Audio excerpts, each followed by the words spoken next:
Good morning, Americans and humans. This is your favorite alien today on Wednesday, May 17th, 2023. And stand by for commentary. Well, today's commentary is on disaster.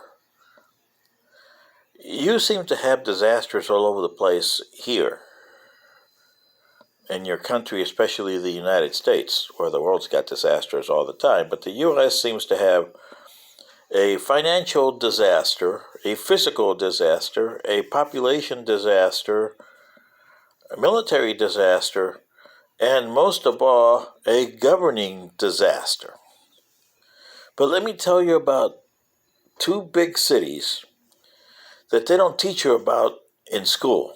And they had huge disasters. And you guys that live in those cities today would not want to live in those cities about 140 years ago. Okay? So let me give you an example of what I'm talking about. New York City and London, circa 1880. New York City's population was 1,900,000.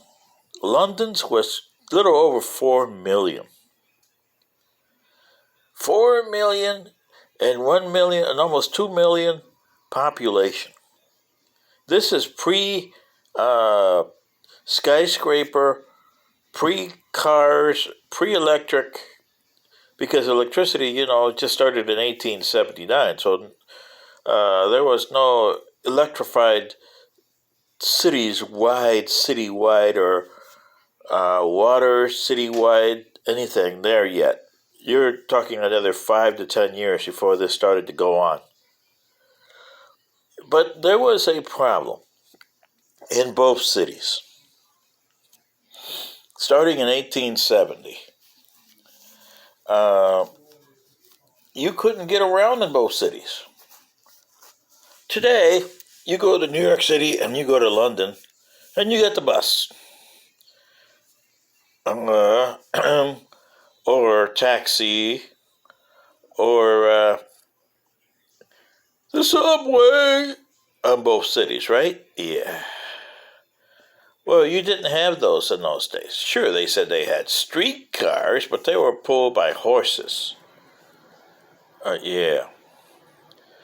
Now, can you imagine a city of 4 million? And tell you an example, New York at almost 2 million, 1,900,000. So let's say 2 million in 1880. And the figures that I found was that they had a problem because you had no cross streets, so you were at the mercy trying to cross the street.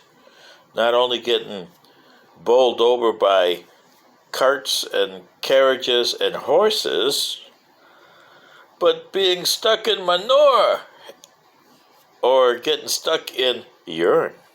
Yeah. Can you imagine the city of New York, and they said that they had 2 tons of manure on a daily basis. 2 tons. And 6 tons of urine that they had to get rid of. And you had to cross the street through that, and sometimes on the sidewalk, because, horses, they would go up to the sidewalk. Hello, hey, see ya. Yeah. And this happened in London too. Okay? And if you had to walk across the street, there is no published account of how many people died. But I bet you a whole lot of people on a daily basis would get run over by horses, carriages, or, asphyxiated by manure or urine. And imagine all the explosions you had, because where are you going to put this manure and this urine at? Where are you going to do it? It's methane. Can you imagine the explosions you had in those cities that you don't even talk about today? And you had 2 guys in each of the cities who wanted to build an underground railroad system, as you call them, subways. Well, London did start theirs ahead of New York by about 15 years. So in 1880, they had theirs pretty well going on. But in London, uh, would you want to ride a subway that's just like your train system in the 1880s? Remember? Steam locomotive with all that smoke underground coming into your compartment where you're sitting there going from one point to the other. And by the time you got out of there, you could hardly breathe. Uh, and your clothes were all messed up by soot. And you still wanted to live in London, huh? Really? Yeah? Oh, boy. Yeah. And that was the problem. And that subway, people took advantage of that. But a lot of people died. Imagine all the effects of all that soot and breathing all that back smoke from the engine. It shortened your life a lot, didn't it? Yeah, so by 1900, they had to find a new way. Yeah. Well, in New York, they had this one guy. I forget what his name was. I should have checked it out before I started this. But anyway, and he went and he knew that if he wanted to have anything to do, he had to go to this one guy named Tweed, who ran New York City. He could tell you who's going to be mayor, who's going to be governor, because he was the power. Well, this guy had a good invention.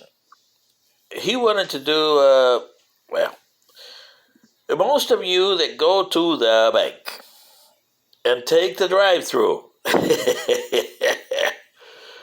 you guys notice that you got this little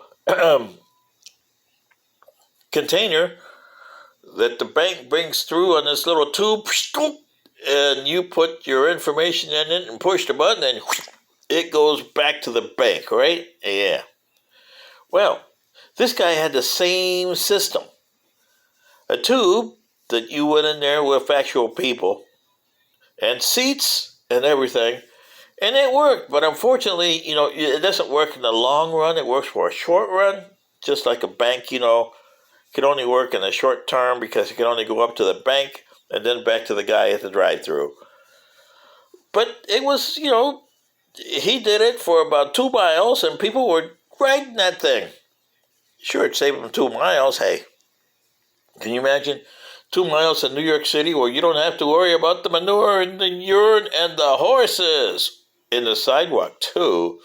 Yeah, because it wasn't maintained. So you might also drop through the hole in the sidewalk. Yep. Boom, because it was wood, remember? Yeah. So, see, Americans, you think you have it rough today. Think of the people in New York City and London who got shortened their lives because of stuff that was going on. And if we get another electronic pulse and all our electricity comes up, we're going to have to go back to horses and carts, and don't forget about the manure. Oh, yeah. Oh, boy. This is your favorite alien saying, good day. Yoo-hoo.